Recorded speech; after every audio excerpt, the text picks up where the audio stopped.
Magandang umaga sa lahat. Ako si First Lieutenant Vincent Punay, Company Commander ng Bravo 99 IB, ang Guardians of the Marshland ng Dato Salibo, Maguindanao del Sur.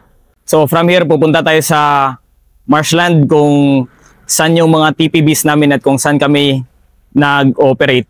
So saan tayo ngayon, sir? Ngayon, nandito tayo sa AOB Sambulawan ng 99 IB. Dito sa Dato Salibo, gilid ng SPMS box.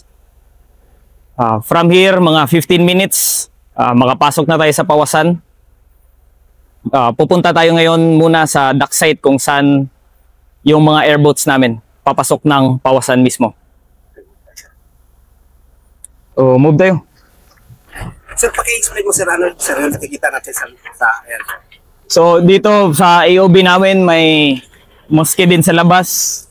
May mosque na agad dito. Ito yung Dato Salibo Road. Sa right ko, dito yung papuntang Dato Piang. Dito naman sa left ko, papuntang Sharif Agwak. Doon sa unahan, yun yung round ball, papuntang Mama Sapano. Then, dati yung mga nauna dito sa amin, itong daan na to is binabansagan nilang Highway to Hell. Yung mga naunang units dito sa amin, naabutan pa rin namin na may nagbabarilan dito itong daan na to. Pero nung na-occupy na namin ito, last 2023, unti-unti nang nawawala yung kaguluhan. Tapos itong highway na to, makikita nyo rin na marami ng commerce, marami ng nagninegosyo. May mga naglalaro na din sa daan. May mga activities na din yung LGU. Since na-occupy namin tong Dato Salibo area. Ano pa? So, ito, sir, kakaliwa tayo mamaya. Kakaliwa tayo mamaya, oh. Kaliwa. So, kung diretsoin natin itong daan na to, sir, ito yung labas nito ay Sharif. Kung didiretsuhin natin to is sa papuntang Sharif Agwak. Kakanan tayo papuntang Barangay Andabit. Papasok tayo sa Barangay T sa may marshland area. Mapapasunod ito na yung mode of transportation dito, sir, mga kayo. Yes, sir, yung mode of transportation dito ng mga civilian is payong-payong.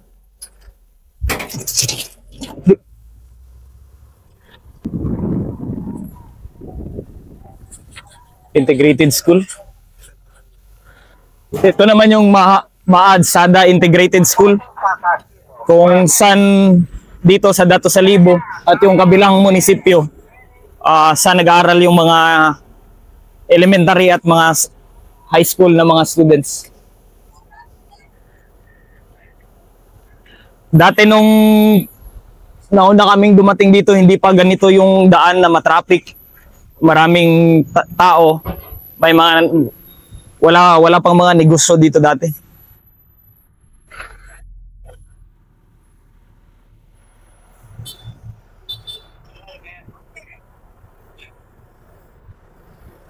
No, okay naman, sir. Sir, kumusta yung naging relation niyo dito sa mga civilian naman? Papansin ko, happy na sila. Yung mga civilians dito, dati hindi masyadong cooperative, naiilang. Ngayon, very welcoming na sila sa amin. Mga activities nila, ini-invite na nila kami.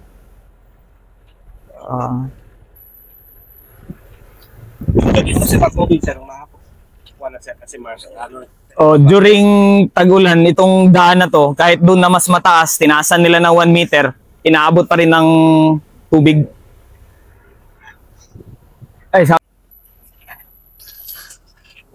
So dito, papasok na tayo. Itong area na to is Barangay Madja. Ito yung dadaanan natin papunta sa Barangay Andabit. Papasok na tayo sa marshland area. May mosque dito, tapos sa katabi ng mosque is Islamic school. kung saan sila nagbe-memorize ng Quran.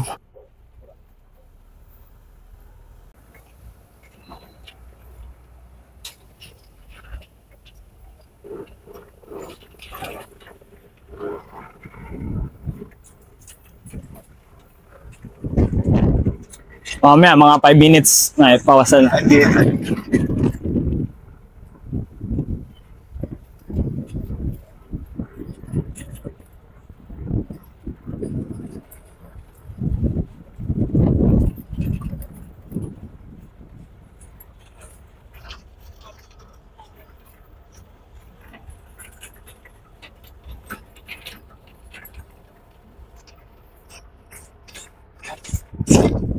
Yan na.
Yan yung housing ng mga MILF na provide ng government through the peace process.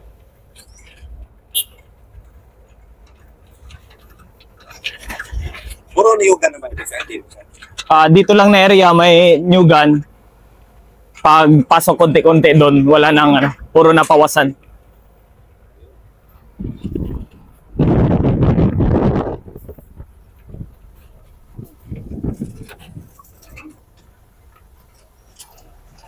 Dito naman sa kanan ko yung AOB Madya ng Charlie Company ng led by Lieutenant Panes.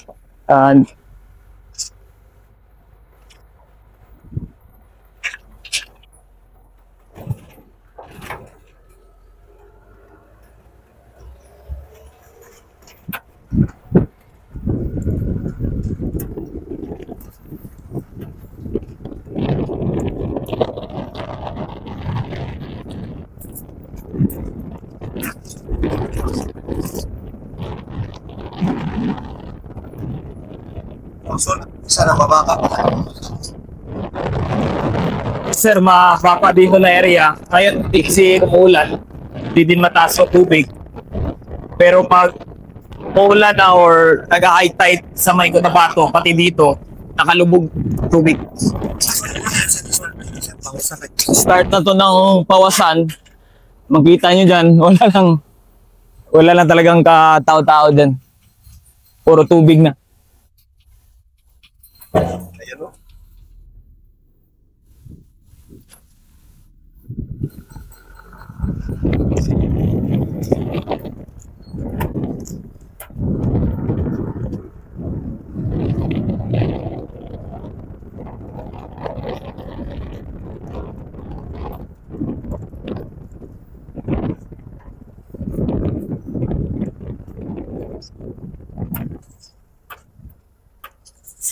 So yung mga bahay dito sa Gintay, sir, nakatapos. Inaabot talaga ng tubig.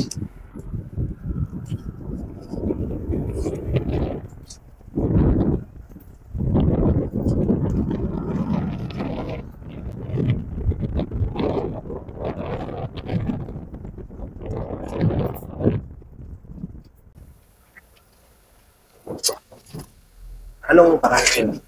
Yung video? Barangay, ito na yung Barangay Andavit. Barangay Andavit na Maguindanao del Sur pa rin. Dato sa Libo, Maguindanao del Sur.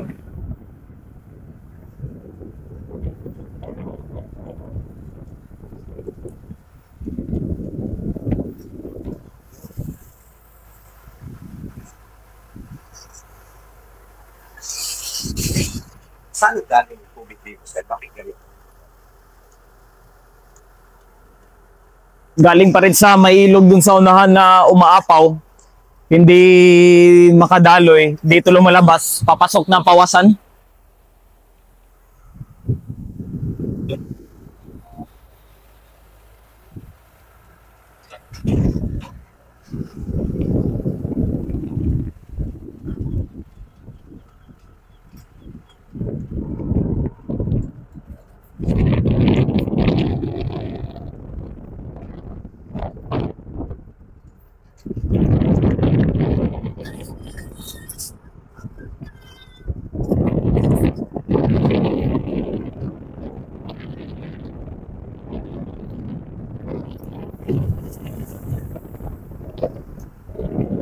Malalim na yan sir. O malalim na yan, lagpas tao na. Lagpas tao na yung mga yan. Pero mamaya kahit lagpas tao yung mga dahon, kaya pa rin pasukin ng airboat. Airboat sir. Airboat asset namin.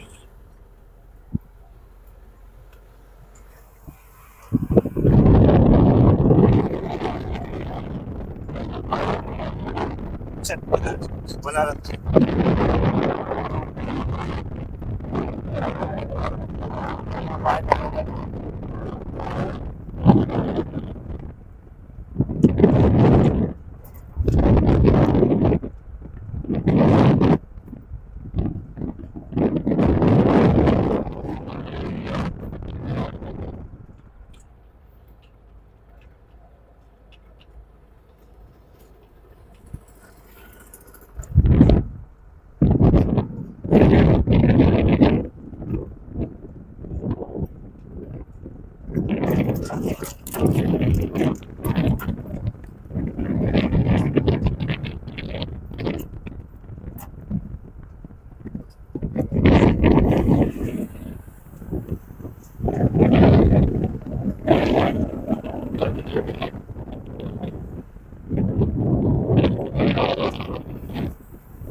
Yung alpha.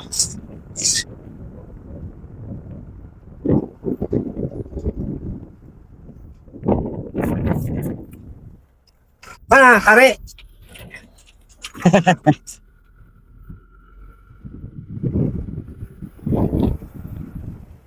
Halos natuto na talaga yun. Napagkalong ng mga marshal.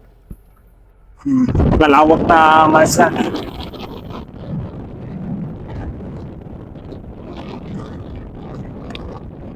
Isa ng mga tao dito sa Pilipinas. Pag masyado na mataas yung tubig, lahat talaga lumikas.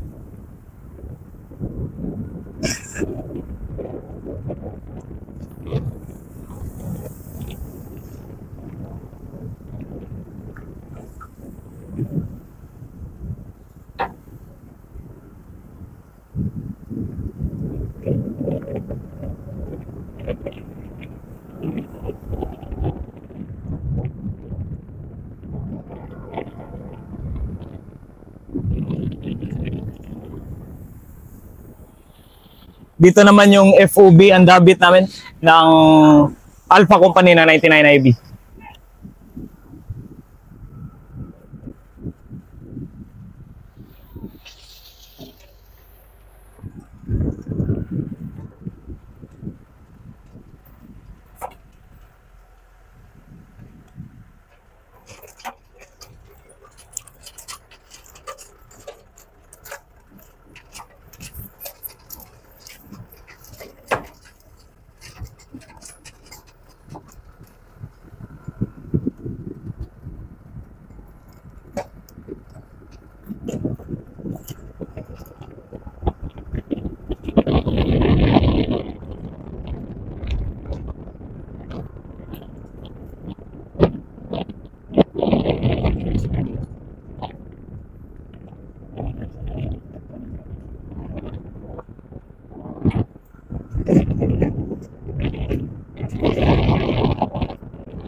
Yung FOB ang David, yun yung last stand ng mga PIFF na dito dati na pinagpistuhan na ng Alpha namin ngayon.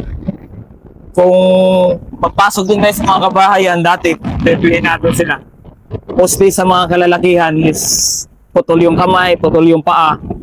Kasi lumaban nilabanan nila yung PIFF na pumunta din dati. Pinag-i-snipe sila.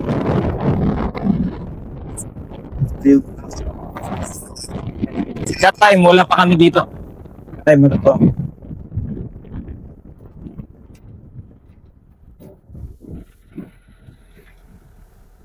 Ang yung mga tao na mismo. Mga balit na. Yes sir, dati.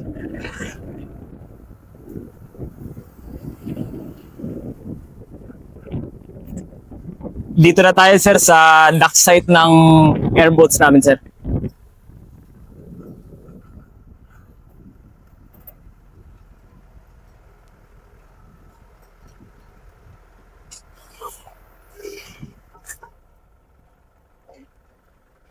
So itong airboats, sir, ito yung talagang gamit mo talaga. Hindi mo kailangan pa. Gamit talaga tong airboats dito since pag hindi airboat yung gagamitin namin, kung scout boat or yung localized na bangka, hindi kami agad makapasok kung saan yung mga objectives namin. Ito kasi is mag-glide lang siya sa mga damo, sa mga water lily. Basta may maliit lang na tubig, kaya niyang daanan. Compare mo sa scout boat at sa localized bangka na kahit 300 meters lang yung move namin or objective, halos abutin ng isang araw since hawiin pa yung mga water lily, mga water hyacinth, tapos yung tropa is lulubog talaga sa tubig para ihawi yung mga para magawa ng daanan ng scout boat at ng localized bangka.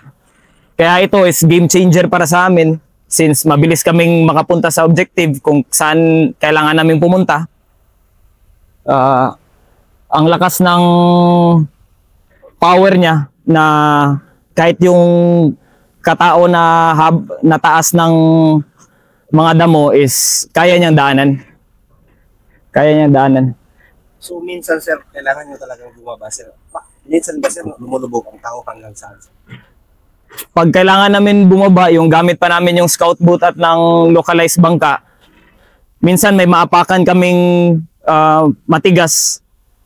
Tapos pag next mo na apak, yung buong tao na lulubog na. So tagal ng movement namin doon, buong katawan basa.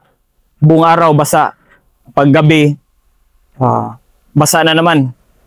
So nagbibihis pa kayo sa gabi, sir? Nagbibihis din, pang tulog na lang, pero pag walang cover, walang ipahan katulad dito, tulog lang talaga sa bangka. Duyan, Hindi na kaya magduyan since wala namang duyanan, lahat na magkumpul-kumpul na sa bangka. Utilize na lang namin yung kumakita nyo din dito, puro plain, magkakitaan kami kung malapit lang. Pero yung game, yung para ma-address yung or para meron pa rin kaming situational awareness is nag-utilize kami ng mga commercial drones namin. Per team na pumapasok is may isang drone. May isang drone para habang nagmo-move kami, may mata na kami sa unahan. May situational awareness kami habang nagmo-move. Yung mga drone pilots namin, kaya nilang paliparin yung drone while moving yung scout boat or yung bangka na ginagamit namin. Usually, sir, encounter tingnan mo yung situation, sir, mo. Ahas, yun yung tinatawid niyo, sir. Nilalakad. May mga nangyayari bang Marami talagang nangyayaring ganon. Pati yung mga gamit namin nahuhulog. So isa sa mga titipis namin, lahat talaga is naka-tie down. Barrel namin naka-tie down, mga gamit namin, ito vest, naka-tie down. Gumagamit din kami ng life vest, lalo na pag andun na kami nakalusot na kami sa may malaking ilog. Yung mga hardship naman sa tropa namin dito, yung nagkakasakit talaga, nag-LBM dahil sa hindi maiwasan na habang nagta-travel, makainom ng tubig. May lamok din, nagkakadenggi. Maraming nagkakadenggi sa tropa namin. Okay sir, ngayon sir, ipapakita mo sa amin sa iyo. Ngayon, going tayo sa TPB namin, isang TPB na andun talaga siya sa gitna ng marshland. So strategic din yung location niya since pag nakapesto na yung airboat natin doon, tapos pag may sighted through drone, pag nakita namin sa drone na may tao or may enemy movement, mabilis lang namin sila mapuntahan dahil sa airboats namin.